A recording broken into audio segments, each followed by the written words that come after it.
Hello, everyone. Thank you for joining us today. Welcome to the Financial Badass series. And today, actually, we have a really important guest. We have the author, actually, from our book, Secrets of Becoming a Financial Badass, George Kroustalis. So, George, thank you for joining us today. It's a great pleasure to have you today. Sam, thank you for having me. What a pleasure and what a treat this is. So, George, I wanted to ask you a few questions. Today is our episode 1, and I really wanted to touch base with you on the first chapter of your book it talks about savings. And so for you, like, you're always talking about like the importance of savings and why savings are, saving, like the discipline of saving is so important for us to becoming, like financial successful. So can you talk a little bit about that and your opinion about saving? Sure thing, Sam. Yeah, I'm really passionate and press really hard about saving. I mean, it is so vital and such an important base and building block to getting on the path of financial success, which is financial independence, which we term financial badass. When you have options. And why it starts with saving is because, at a young age, most of us, unless you get a big inheritance or start with, a big nest egg, you've got to start saving your own money. And that's the only way to get to the later chapters. I've had a lot of times people say, I'm just going to skip to the end and find out all about investing. Well, you can know all there is about investing, but without saving to have the money to invest, you can't invest unless you're investing, phantom money, which I know there's a lot of apps and games that do that, but we're in it for, making real money. And George, you always talk about, like, through the book, right? Like, about this discipline of not spending everything that you make, right? And you make emphasis on how important that is. And for some of us, it might sound like quite logical, and probably for many people out there, like, think that that's the way to go. But I also understand that you described through the book that when you were doing your research, you found quite the opposite in many people. So can you describe us a little bit on what you found?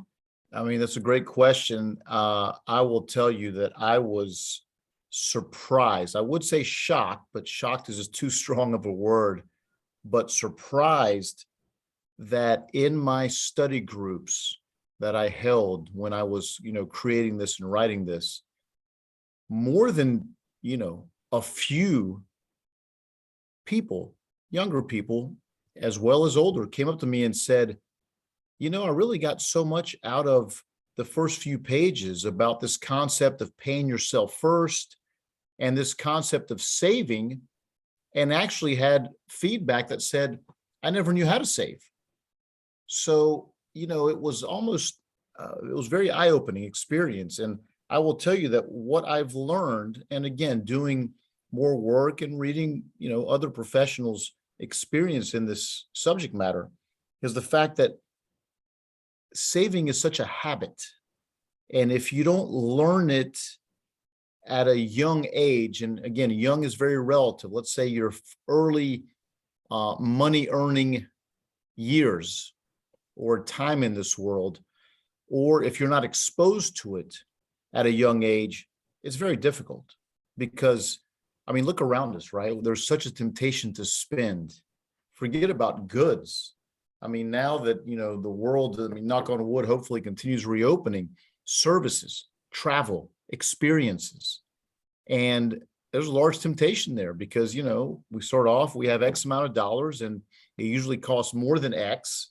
So you're like, well, we're just going to wait till next, paycheck and just spend everything on this experience because I really want to do it.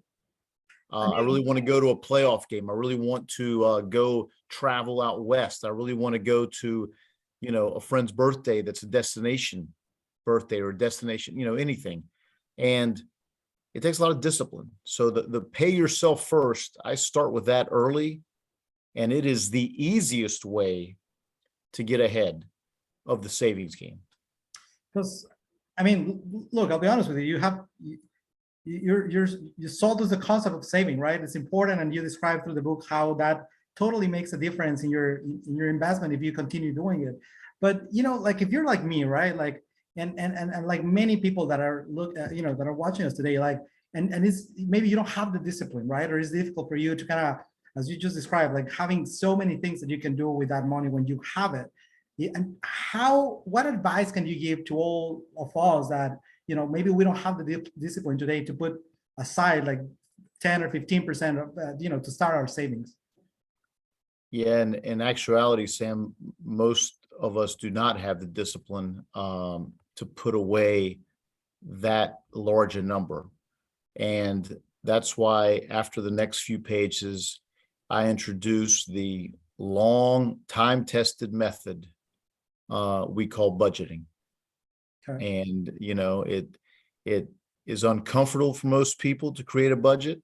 There's so many apps now on your smartphone or any phone you have that do this for you, and put things in categories of what you're spending. But I'm going back even further, and I want individuals to embrace the concept of creating a budget and beginning with saving versus the conventional way, or I think most people say, well, I got to pay for rent or my mortgage, depending on living circumstances. Then there's food, the essentials, right? Food, clothing, transportation, etc. Whether you rent, lease, or you have a car payment, or maybe, you live in the big city and don't have a car at all, but you still have transportation costs, etc. After you get past that, then come the other things. And I go through the fact that savings has to be a priority. And again, start small, but it can't be the last thing left over. If whatever I have left over, I'm going to put to savings, because we all know human nature is to spend. And we're gonna It has to be prioritized. And even if you say, look, and I understand we all have times like this. Most of us do, when, look, I just can't save 10% of this because I'm having, some serious cost issues right now, challenging revenue time right now. Say you're in sales, it's just challenging time. If you're in ad sales, there's recessions, you just are not going to be doing as well.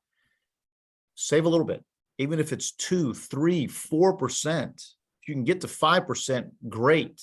But if not, continuing the habit of putting a little bit away, it means so much. And remember, the more you have away, it has been proven that it does take away, at least lessen greatly, financial stress.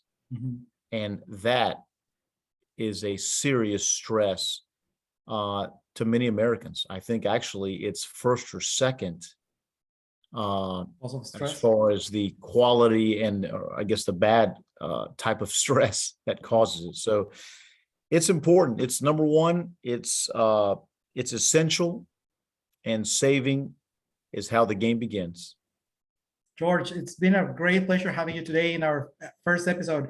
But I really, really hope that we can have you soon, because in the second episode, you're gonna talk about the exciting part of this, that is spending, right, and how to spend, being financially wise. So I'm looking forward for that conversation, George. But I just want to encourage to all of our friends to go and find your book online, "The Secrets to Becoming Financial Badass." George, any last remark that you want to do before we close today? Sam, I think you summed it up greatly. I look forward to the next episode as well. Once you get past saving, we do talk about spending. It is a lot more fun, but we're going to talk about how to do it wisely and how to do it smart and lead you and everyone out there on the road to becoming a financial badass. Thank you, George. It's been an honor to have the time today with you. Thank you. Thank you, Sam. Talk to you soon. Take care.